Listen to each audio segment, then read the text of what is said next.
Welcome back to the AB Scout Project. I'm Krieger. This is Off Bravo, and today we're starting off with the resurrected Bumblebee movie Shockwave.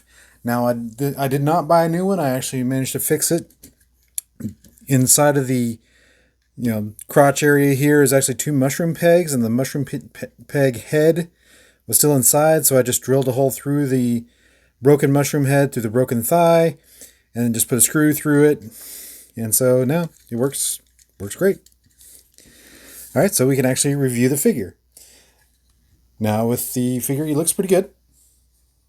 I mean, I like him. They did add some of the siege damage on there with the paint. All the hollowness, they greebled, so it looks kind of tasteful. I like the back, how they left that. They put a paint work back there and made it look pretty neat. Got the hose on the gun, and the gun can either be held in the hand, like I've got it here, or you can pop that up, stow the hand, flip this up, and this tab will go in this slot here eventually. And you see he's got his handgun again. Pretty neat. One thing about the gun though, it looks like it's blast effect compatible, but it is not. It is too small.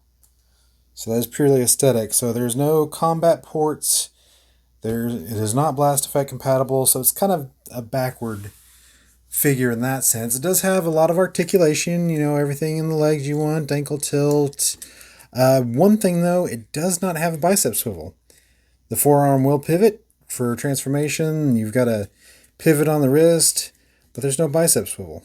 You cannot swing the arm out. I mean, even Alpha Bravo had that. So, yeah, that's a couple disappointments there. All right, let's do a couple comparisons. Bring in the current IDW G1 Shockwave with the Siege. And you can see he's quite a bit bigger, actually. So he's a tall Shockwave.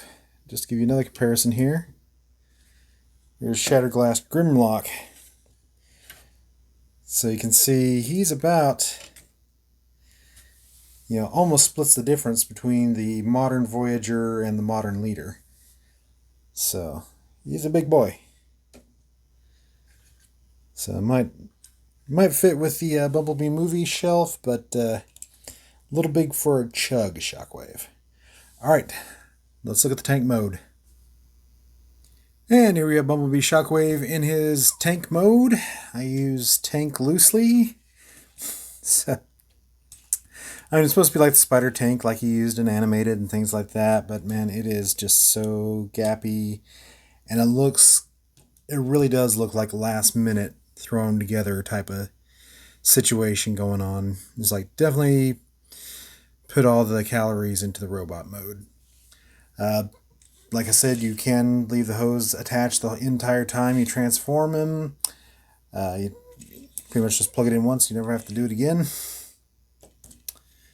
But yeah, kind of lackluster. That's about the best way of saying it. And in fact, on mine, what broke this was transforming the hip joint back. Let me take that off so you can see.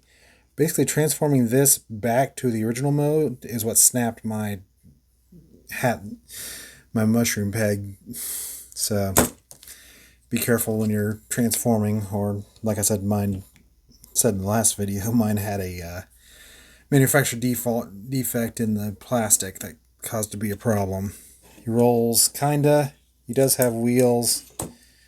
My table's not exactly flat, but you get the idea. Anyway, we'll do a quick comparison on him. Here's the Siege Submarine mode. Or gun mode.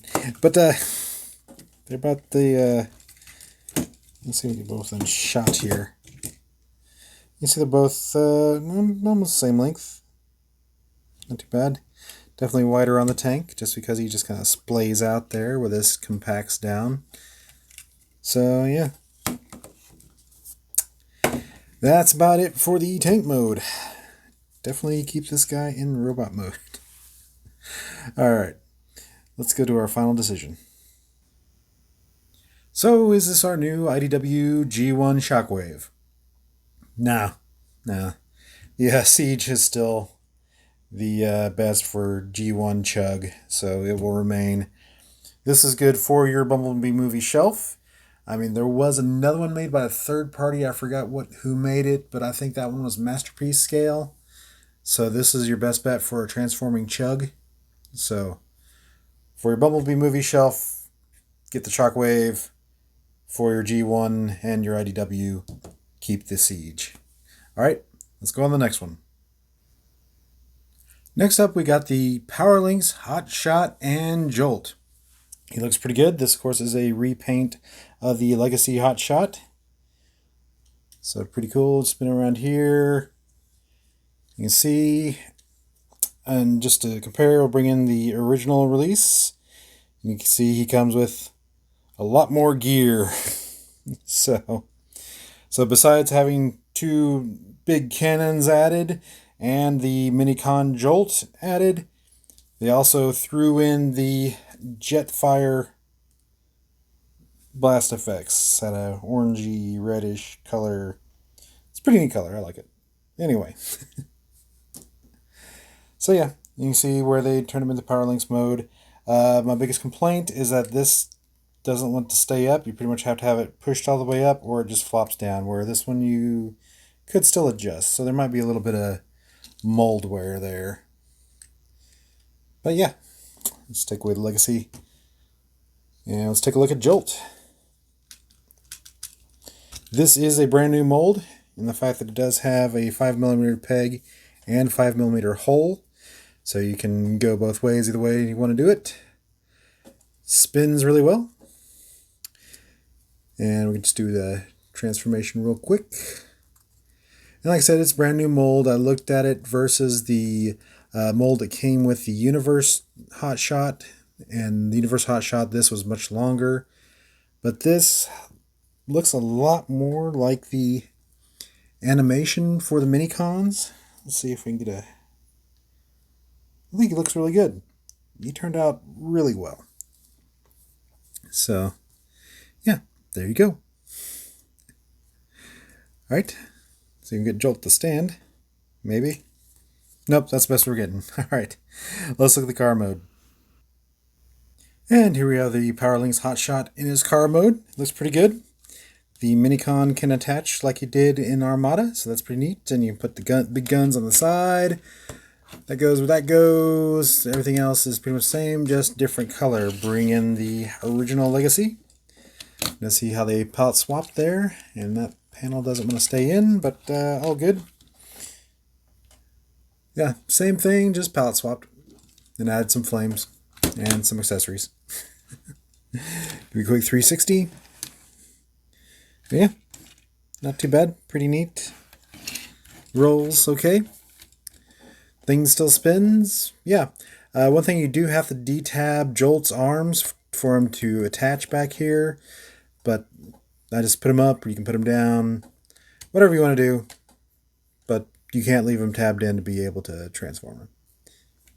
So, yeah. That's about it. Not too much else to say. So, let's go to our final deliberation. Yeah, I found his little heel spurs so he'll stand up. So, yeah. Anyway, is this our new IDW G1 Hotshot? For IDW, I'm going to say no, because in the IDW comics, he only showed up in this coloration. For G1, it's not going to win because he wasn't a part of G1. For Armada, I mean, you pretty much got to get both, so you can have both colorations for the powered up mode and the non-powered up mode, so it'll pretty much only be for an Armada shelf. I do like the extra armament. I like the Minicon. But for IDW, you got to keep the classic. Alrighty. Let's wrap this up. And that's it for the day. Thank you for joining us today on the AB Scale Project. Please like, share, subscribe, leave a comment, ring that bell. And I'll see y'all later.